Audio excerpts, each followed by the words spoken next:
வணக்கம். All in one June devotion சேனலுக்கு உங்களை அன்புடன் வரவேற்கிறேன். இன்னைக்கு கார்த்திகை மாதம் அமாவாசைங்க. இன்றைக்கு முன்னோர் வழிபாடு நம்ம செய்ய வேண்டும். அதற்கு முன்னால் நம்முடைய சேனலை இதான் ஃபர்ஸ்ட் டைம் பார்க்குறவங்களா இருந்தாலும் சரி, சப்ஸ்கிரைப் பண்ணாமல் பார்க்குறவங்களா இருந்தாலும் சரி, நம்ம சேனலை சப்ஸ்கிரைப் பண்ணிக்கோங்க. கூடவே அந்த பெல் பட்டனை ப்ரெஸ் பண்ணிக்கோங்க.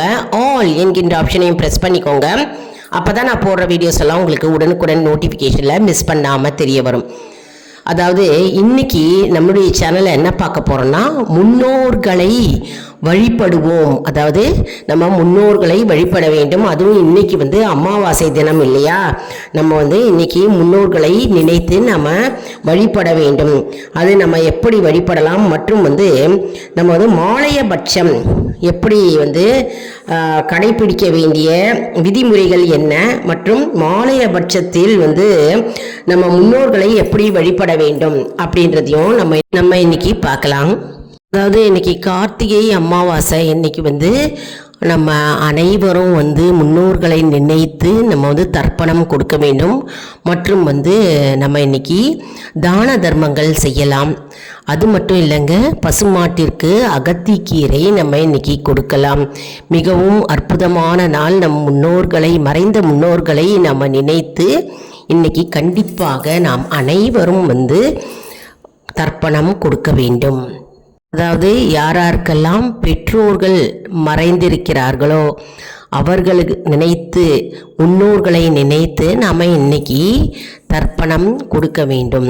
மேலும் நம்ம இப்போது முன்னோர்களை வழிபடும் போது நாம் கடைபிடிக்க வேண்டிய விதிமுறைகளை நம்ம இன்னைக்கு பார்க்கலாம். மற்றும் மகாலய அமாவாசை அன்று நாம் என்னென்னலாம் செய்யணும் அப்படின்றதையும் பார்க்கலாம். ஏற்கனவே நான் அமாவாசை தின வழிபாடு எப்படி செய்வது அப்படின்றத வீடியோ நான் ஏற்கனவே அப்லோட் பண்ணியிருக்கேங்க. சப்ஸ்கிரைப் செய்து ரெகுலராக பார்க்குறவங்களுக்கு தெரியும். புதுசாக பார்க்குறவங்க சப்ஸ்கிரைப் பண்ணிக்கோங்க. நம்முடைய சேனலில் ஏற்கனவே அப்லோடு பண்ணியிருக்கேன், போய் பார்த்து பலனடைவீர்கள். அதாவது மகாலயம் என்றால் என்ன அப்படின்னு முதல்ல பார்க்கலாம். மகாலயம் என்றால் கூட்டமாக வருதல் என்பது பொருள். மறைந்த நம் முன்னோர்கள் மொத்தமாக கூடும் நேரமே மகாலய பட்சம். அதாவது முன்னோர்கள் மறைந்திருப்பார்கள் இல்லையா, அவர்கள் எல்லாம் கூட்டமாக கூடியிருப்பார்களாம். அதுதான் மகாலய பட்சம் அப்படின்னு பெயர். மற்றும் இந்த பட்சம் என்றால் 15 நாட்கள்ங்க.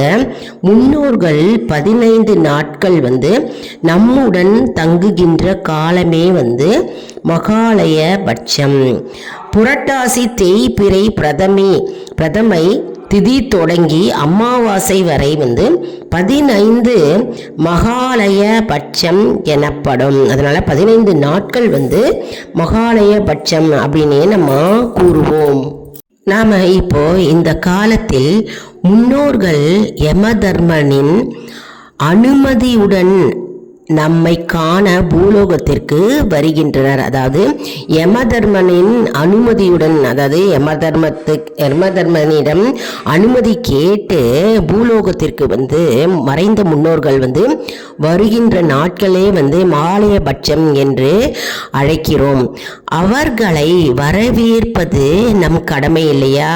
இந்த நாட்களில் புனித தலங்களான ராமேஸ்வரம், தனுஷ்கோடி, திருவெண்காடு, கோடிக்கரை, வேதாரண்யம், திருப்புவனம், கன்னியாகுமரி, சென்னை, மத்திய கைலாசம், திருக்கழுக்குன்றம், திருக்கோக்கர்ணம், பவானி, கூடுதுறை, திருச்சி, ஸ்ரீரங்கம், பாபநாசம், கும்பகோணம், அருகில் உள்ள செதிலப்பதி, பூம்புகார், உடுமலை, திருமூர்த்திமலை, திருவள்ளூர், சென்னை, மயிலாப்பூர் கோயில் குளக்கரைகளில் தர்ப்பணம் செய்வார். அதாவது இந்த குளக்கரைகளில் சில பேர் தர்ப்பணம் செய்வார்கள். அதாவது இந்த மாலையபட்சம் நேரத்தில் சில பேர் என்ன செய்வாங்க, வீட்டில் ஒரு ஆசிரியரை கூப்பிட்டு அவர்கள் மூலமாக தர்ப்பணம் செய்வார்கள். அப்படியும் செய்யலாம். அதனால் நம்ம இப்போ இந்த மாலையபட்சம் அப்படின்னா என்ன, மாலையபட்சத்தில் நம்ம எப்படி தர்ப்பணம் செய்ய வேண்டும், எங்கெல்லாம் போய் தர்ப்பணம் செய்ய வேண்டும் அப்படி என்று நாம் பார்த்தோம் இல்லையா? இப்போ நம்ம எப்படி நம்ம படையல் செய்ய வேண்டும் அப்படின்னு நம்ம இப்போ பார்க்கலாம். அதாவது அரிசி வைக்கணும், காய்கறி மற்றும் பழங்கள் மற்றும் புத்தாடை படைத்து வழிபட்டு ஏழைகளுக்கு என்ன செய்யணும்னா தானம் அளிக்க வேண்டும். இதனால் தடைப்பட்ட திருமணம், சில வீடுகளில் பார்த்தோம்னா திருமணம் தடைப்பட்டு கொண்டே இருக்குமா.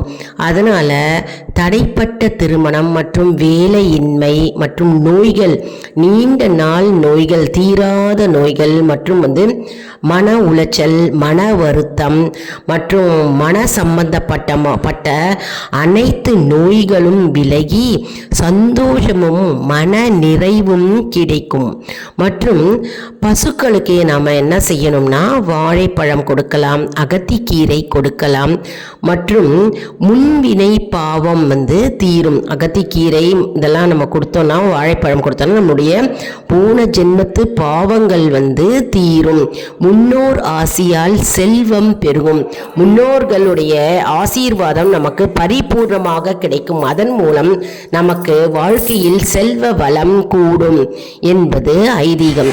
இப்போ இதே மாதிரி நம்ம அமாவாசை தோறும் நம்ம என்ன பண்ணணும், பசுக்களுக்கு நம்மளால் முடிந்தது அகத்திக்கீரை கிடைத்தா நம்ம அகத்திக்கீரை கொடுக்கலாம். அப்படி இல்லைன்னா வாழைப்பழம் வாங்கி நம்ம பசுக்களுக்கு கொடுக்கலாம்.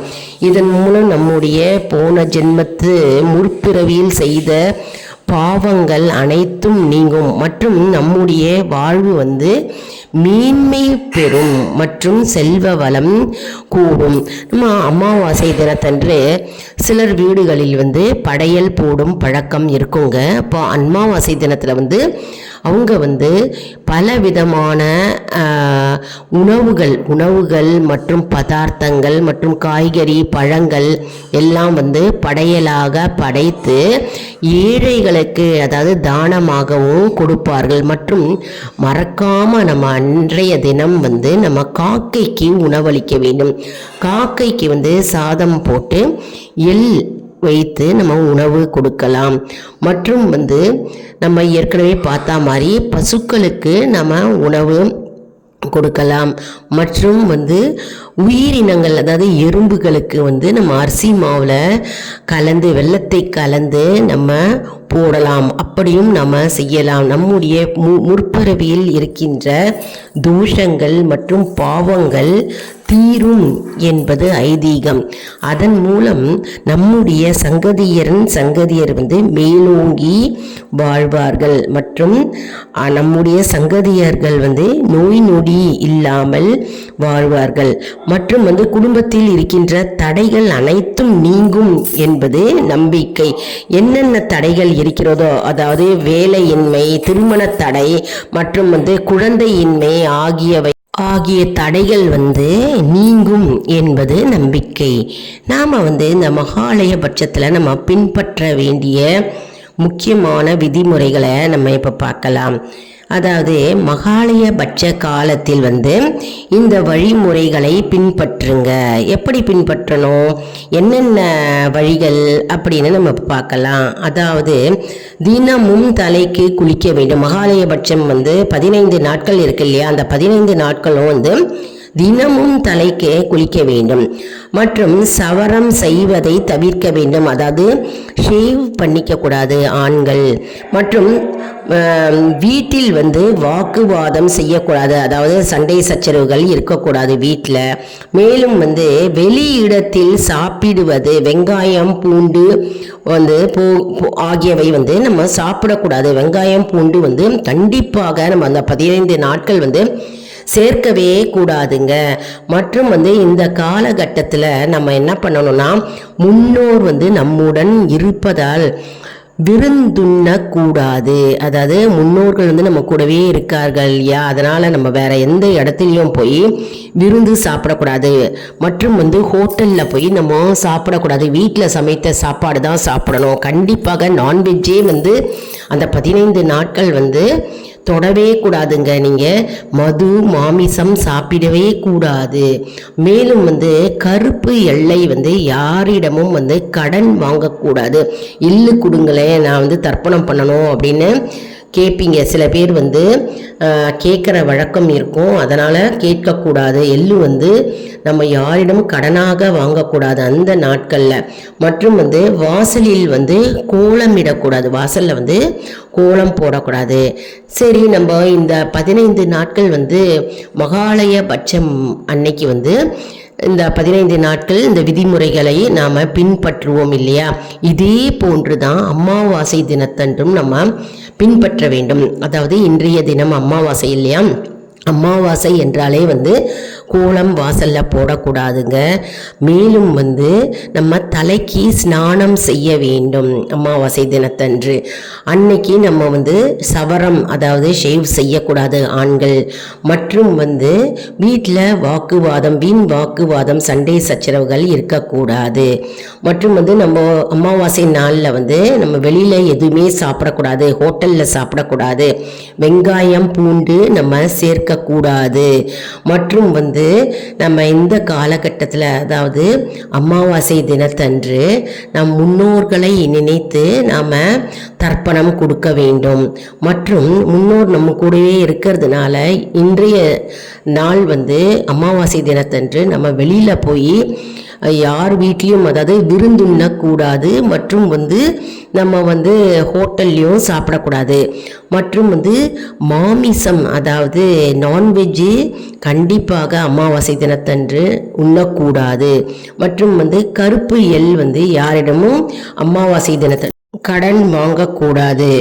வாசலில் கண்டிப்பாக கோலமிடக்கூடாது.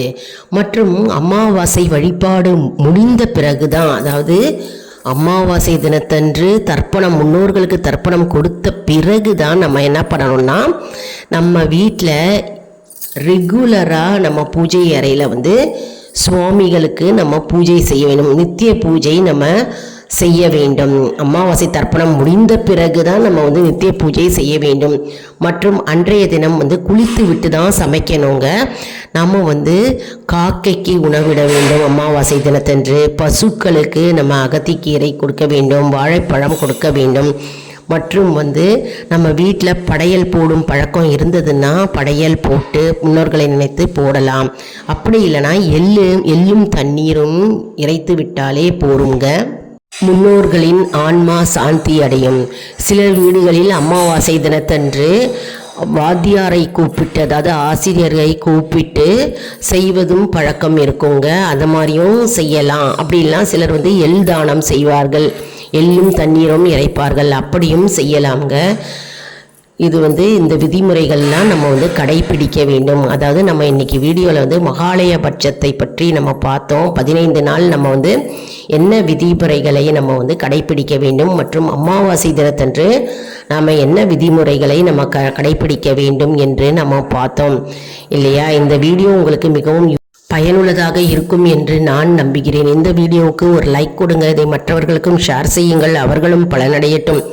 மேலும் ஆல் இன் ஒன் ஜோன் நண்பர்களுக்கு ஒரு அன்பான வேண்டுகோள், நம்முடைய கம்யூனிட்டி போஸ்ட்டில் கேள்வி பதில் நேரம் வருங்க. அந்த கேள்விகளுக்கு பதில் தாங்க. இதன் மூலம் நம்முடைய ஆன்மீக பயணம் எப்படி இருக்கிறது என்பதை நாம் தெரிந்து கொள்ளலாம் இல்லையா? இது சப்ஸ்கிரைப் செய்தவர்களுக்கு மட்டுமே தெரிய வரும். அதனால் நம்முடைய சேனலை மறக்காமல் சப்ஸ்கிரைப் செய்து கொள்ளுங்கள். மற்றும் இந்த வீடியோவை வந்து நிறைய பேருக்கு ஷேர் செய்யுங்க. எவ்வளோ பேருக்கு தெரியாமல் இருக்கலாம், அவர்கள் பலனடையும் போது நமக்கு தானாகவே பலன் வந்து சேரும். மற்றும் வந்து நம்முடைய all in one zone YouTube சேனலில் வந்து டிவோஷனல் சேனல், எஜுகேஷனல் சேனல், மற்றும் குக்கிங் வீடியோஸ், கார்டனிங் வீடியோஸு, எல்லா இன்ஸ்பிரேஷன் வீடியோஸ் எல்லாமே இருக்குங்க. ஆல் இன் ஒன் ஜோன் எல்லாமே ஒரே ஜோனில் இருக்குது. அதனால் சப்ஸ்கிரைப் செய்து கொள்ளுங்கள், பலனை அடைவீர்கள். அடுத்த வீடியோவில் வேறொரு தலைப்புடன் உங்களை வந்து சந்திக்கிறேன். நன்றி, வணக்கம்.